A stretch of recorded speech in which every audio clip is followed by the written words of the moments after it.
The Austin Civilian Conservation Corps, or ACCC as we like to call it, is a green, equity-based workforce development program that was created by council resolution to put Austinites back to work during the COVID-19 pandemic.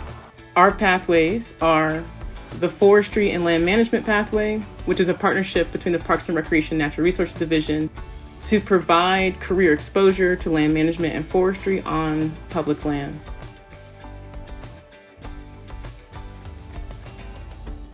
The model gives an opportunity for young people to engage with all kinds of city staff members, as well as representatives from some of our partner groups outside the city, and gives them an opportunity to really explore all the different facets of urban forestry and community forestry, traditional arboriculture.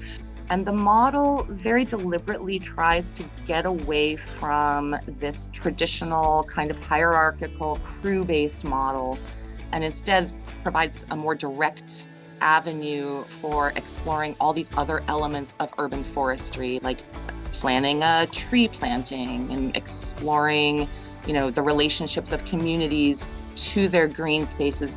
So the cooling sensor project is a project that we're doing with a group in New York, and we're setting up sensors in natural tree canopy and invasive tree canopy to see the difference of shade and how that canopy is affected due to the species.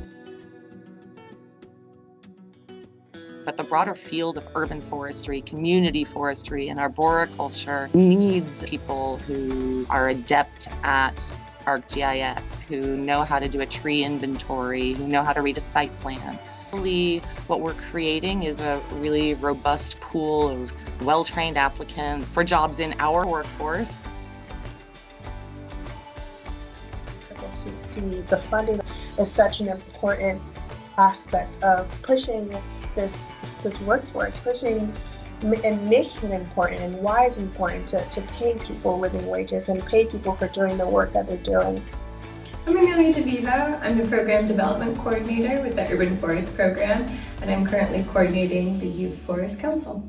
With these organizations coming together, we kind of aspire to create like a hub of resources, community connection, and networking amongst our young folks so that they're able to get hands-on practice and experience in the careers of forestry.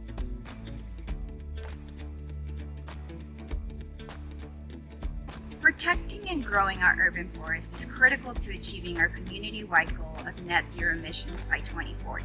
Urban forests and trees and green infrastructure help capture carbon from the atmosphere. We also know that it's not just about carbon. Green space and trees help with mental health and well-being.